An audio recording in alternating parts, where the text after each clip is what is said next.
Bismillahirrahmanirrahim. Assalamualaikum warahmatullahi wabarakatuh. Alhamdulillahirabbil alamin. Asyhadu an la ilaha illallah wa asyhadu anna Muhammadan abduhu wa rasuluh. Allahumma shalli ala Muhammad wa ala alihi wa ashabihi wa man tabi'ahum bi ihsanin ila yaumiddin, amma ba'du. Pertama-tama marilah kita panjatkan puji dan syukur kita kehadirat Allah Subhanahu wa taala yang telah memberikan limpahan rahmat, hidayah, serta inayahnya sehingga pada kesempatan kali ini kita masih diberikan kesempatan untuk belajar. Salawat serta salam semoga tetap tercurah kepada uswatun hasanah Nabiullah Muhammad sallallahu alaihi wasallam yang kita nantikan syafaatnya di yaumil akhir nanti. Amin Allahumma. Gimana kabarnya semuanya? Semoga semuanya sehat ya. Semuanya sehat, tetap nyaman di dalam beribadah, di dalam belajar. Sebelum kita mulai pelajaran kali ini, kita tilawah terlebih dahulu. Kita membaca surat Al-Fatihah ya. Membaca doa, kemudian surat Al-Fatihah. Siap? Berdoa mulai. Bismillahirrahmanirrahim. Raditu billahi rabba wa bil islami dina wa bi Muhammadin nabiyya wa rasula. Rabbi zidni ilma warzuqni fahma. Amin. Bismillahirrahmanirrahim. Alhamdulillahi rabbil alamin. Ar-Rahmanir-Rahim. Maliki yaumiddin.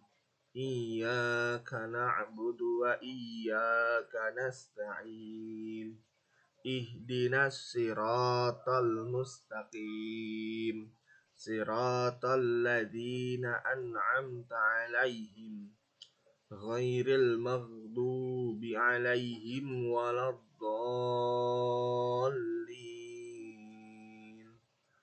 Amin. Semoga dengan bacaan surat Al-Fatihah tadi belajar kita mendapat ridho dari Allah Subhanahu wa taala. Baik, santri semuanya, kemarin sudah kita simak ya pengantar bahwa di Al-Quran hadis itu ada 3 mapel.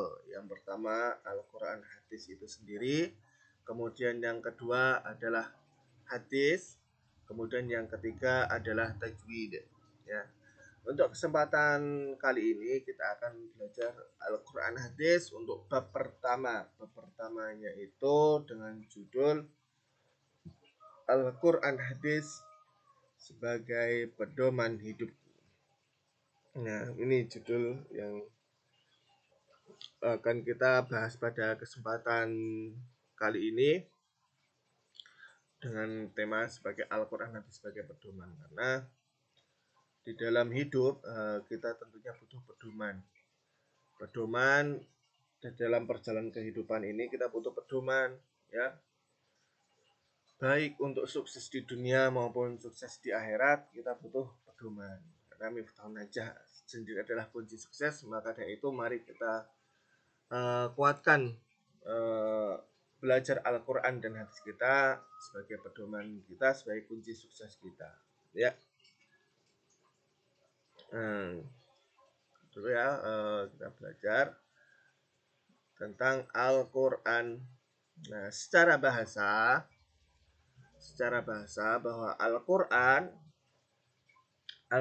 berasal dari bahasa Arab, dari kata qara'a yaqra'u Qur'anan. Qara'a yaqra'u Qur'anan yang berarti adalah bacaan ya, bacaan. Kemudian kalau secara istilah yaitu adalah wahyu yang diturunkan oleh Allah Subhanahu wa taala kepada Nabi Muhammad sallallahu alaihi wasallam secara berangsur-angsur melalui malaikat Jibril, dan membacanya adalah ibadah serta diriwayatkan secara mutawatir. Nah, ini ya. Kita bahas per apa ya? Dari sini diturunkan. Nah, ini maaf kurang. Wahyu yang diturunkan oleh Allah kepada Nabi Muhammad Sallallahu Alaihi Wasallam, ya, diturunkan oleh Allah Subhanahu Wa Taala kepada Nabi Muhammad Sallallahu Alaihi Wasallam.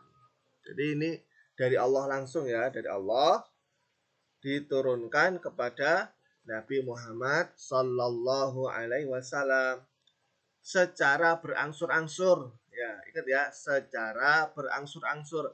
Jadi Al-Quran itu diturunkan, itu tidak langsung kita lihat dalam 30 juz itu, dalam 114 surat itu, tetapi berangsur-angsur, ya.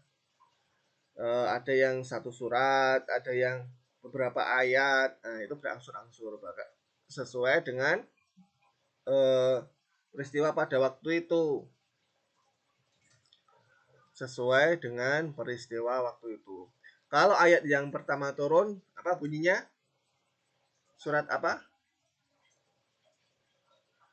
Surat Al-Alaq, ya.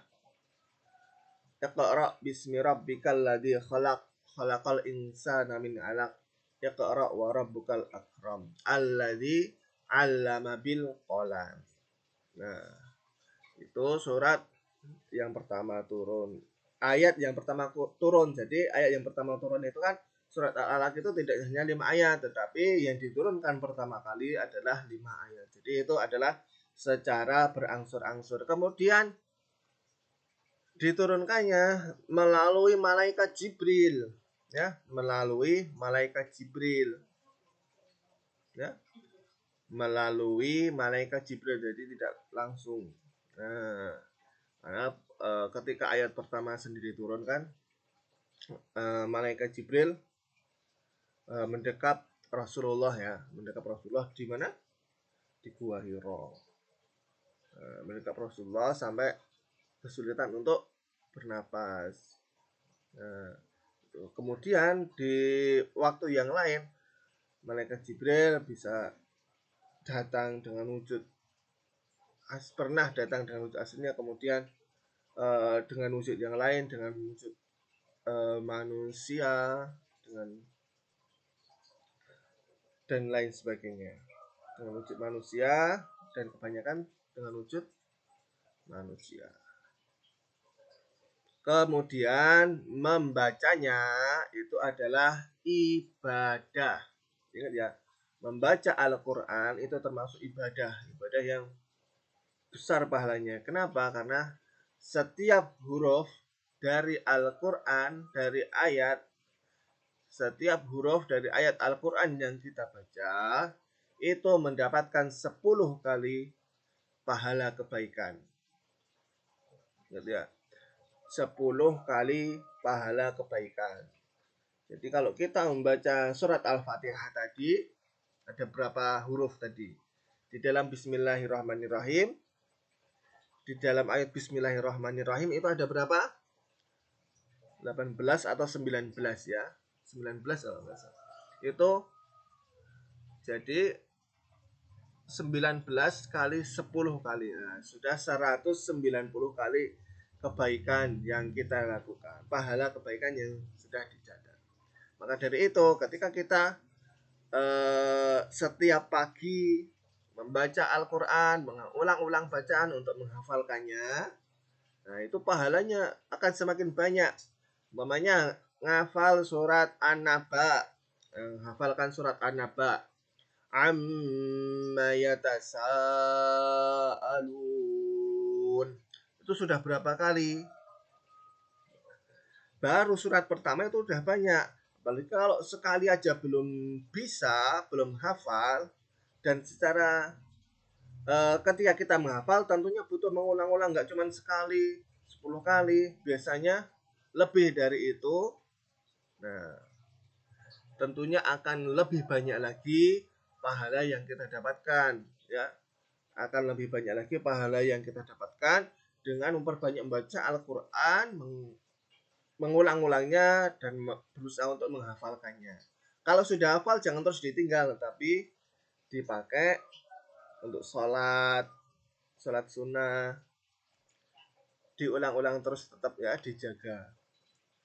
Kemudian selanjutnya adalah diriwayatkan secara mutawatir, ya, diriwayatkan secara mutawatir. Mutawatir itu apa? Ada yang tahu? Mutawatir itu sanadnya bersambung, ya, sanadnya bersambung. Maksudnya apa? Jadi diriwayatkan itu maksudnya diteruskan, disampaikan secara bersambung-sambung.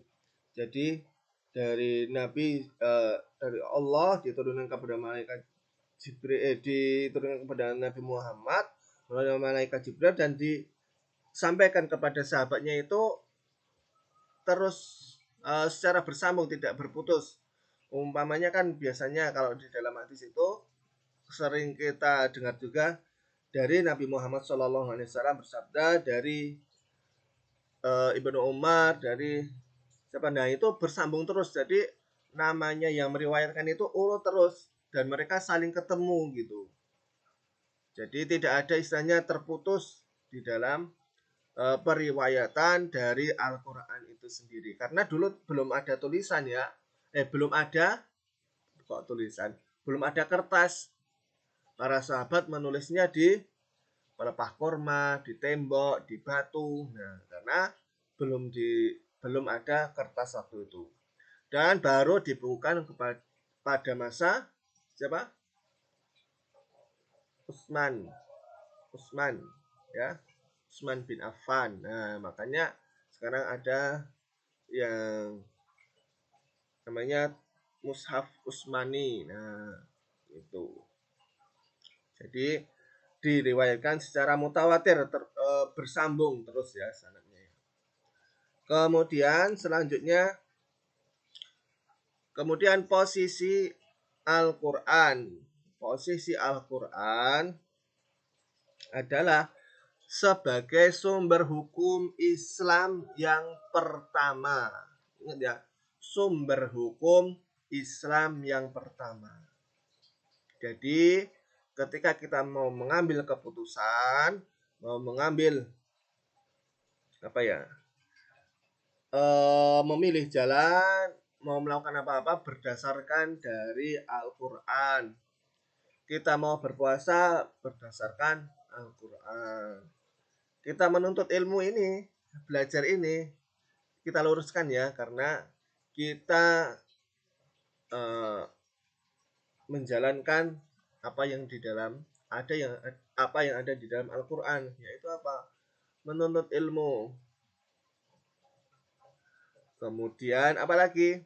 Contohnya banyak ya.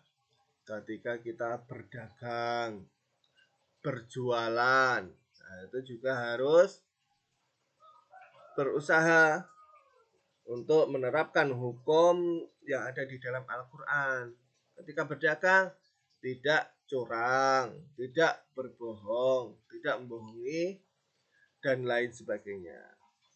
Ya, contohnya adalah posisi Al-Quran adalah sebagai sumber hukum Islam yang pertama. Dalam hal ini Al-Quran punya keistimewaan. Istimewanya Al-Quran, Al-Quran itu memiliki beberapa keistimewaan dan kelebihan, ya. Keistimewaan dan kelebihan tentunya dibandingkan kitab-kitab yang terdahulu. Yang juga diturunkan oleh Allah Subhanahu wa taala. Yang pertama kitab apa? Taurat. Taurat kepada siapa, ayo? Nabi Musa. Zabur Nabi Daud. Terus yang diturunkan kepada Nabi Isa adalah Injil. Itu ya. Kelebihannya apa aja sih? Kita lihat ya, kelebihan dan keistimewaan dan kelebihan Al-Quran dibanding kitab suci lainnya. Nah, Al-Quran itu memuat kalam-kalam Allah yang menjadi pedoman sepanjang masa. Ya, pedoman sepanjang masa. Jadi sejak zaman Nabi Muhammad sampai dengan nanti di akhir ketika diangkat oleh Allah, itu Al-Quran itu tetap sama. Cara bacanya, huruf-hurufnya, panjang pendeknya itu juga tetap akan terjaga dan akan dijaga oleh Allah Subhanahu wa taala. Ya, jadi melalui siapa menjaganya ya? Bisa juga kita kalau mau ikut menjaga Al-Quran, kita juga akan menjadi bagian orang-orang yang menjaga Al-Quran. Menjaga Al-Quran dengan menghafalkannya, ya, sering membacanya, mempelajarinya. Ya, yang pertama tadi adalah Al-Quran memuat kalam-kalam Allah yang menjadi pedoman hidup sepanjang masa. Jadi sekarang kalau mau berbisnis, ya, jadikan Al-Quran sebagai pedoman. Mau jadi karyawan, jadikan Al-Quran sebagai pedoman hidup kita. Dalam berumah tangga, menjadi seorang santri pun, Al-Quran harus menjadi pedoman hidup kita. Next, yang kedua, Al-Quran adalah sumber ilmu pengetahuan. Sehingga seluruh fenomena yang terjadi di alam semesta ini tidak akan pernah berlawanan dengan apa yang Allah Subhanahu wa taala ciptakan. Nah, tidak akan berlawanan. Di Al-Quran itu ilmunya sudah komplit ya. Yang kemarin saya sampaikan di Penjaskes juga, fal yang duril insanu ila ta'ami. Kita disuruh memperhatikan makanan, memperhatikan apa yang kita makan, memperhatikan kebersihan makanan. Jadi ketika kita sudah memperhatikan makanan, maka makanan yang masuk ke tubuh kita, maka itu akan menyehatkan kita. Kita terhindar dari penyakit-penyakit, dari zat-zat yang tidak bagus untuk tubuh kita. Kemudian apalagi kita lebih ke zaman dahulu, banyak penemuan-penemuan sekarang itu adalah sejarah yang disampaikan di dalam Al-Quran, tapi baru ditemukan sekarang atau di abad 20 ini baru ditemukan. Ya. Banyak yang sudah disampaikan di dalam Al-Quran, tetapi baru ditemukan pada abad ini. Contohnya ketika dua laut bertemu dan tidak saling bercampur. Nah, itu kan ada kan videonya. Insya Allah lain waktu kita sampaikan di sini contohnya. Ya. Kemudian yang selanjutnya, yang ketiga, keistimewaannya Al-Quran diturunkan oleh Allah Subhanahu wa taala dengan suatu gaya bahasa yang istimewa. Bisa langsung menyentuh hati. Contohnya apa? Ketika sahabat Umar radhiyallahu an, ketika itu belum masuk Islam, dibacakan surat apa? Surat Toha, kemudian dia gemetar, ya. Gemetar. Kemudian karena keistimewaan dari Al-Quran itu, sahabat Umar kemudian mencari Nabi, kemudian mengikrarkan syahadat, ya. Kemudian yang selanjutnya adalah mudah, ya. Mudah. Jadi Al-Quran itu bahasanya mudah. Kan kita lihat bahkan ketika di Hafiz itu ya, di Hafiz Indonesia itu kita lihat ada orang yang cerebral palsy, kemudian hidrocephalus, kemudian punya penyakit yang tidak bisa melihat, itu juga dimudahkan oleh Allah untuk membaca bahkan menghafalkan Al-Quran 30 juz, ya. dimudahkan oleh Allah untuk menghafalkan Al-Quran sebanyak 30 juz. Kemudian tidak sulit bagi siapapun untuk memahaminya dan tidak sulit pula mengamalkannya. Ya. Karena la yukallifullahu nafsan illa wus'aha. Allah itu tidak membebani kaumnya kecuali sesuai kemampuannya. Jadi kita memahami Al-Quran, dzalikal kitabul la raiba fihi. Tidak ada keraguan di dalamnya. Kan jelaskan mudah dipahami. Jadi tidak ada keraguan, itu maksudnya apa? Tidak ada kebohongan, tidak ada kedustaan di dalam Al-Quran itu. Kemudian tidak sulit pula untuk mengamalkannya. Contohnya puasa, zakat. Kemudian contohnya pokoknya mudah lah kita untuk mengamalkannya.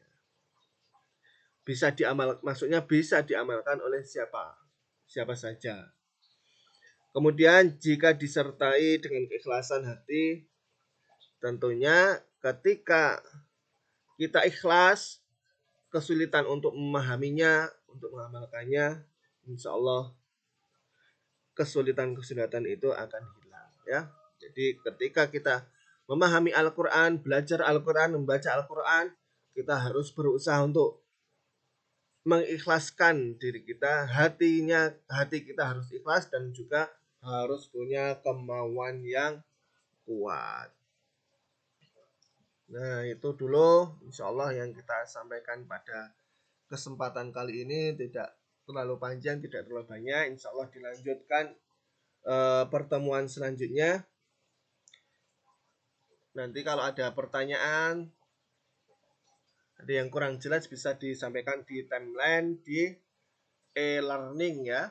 Bisa disampaikan di timeline e-learning.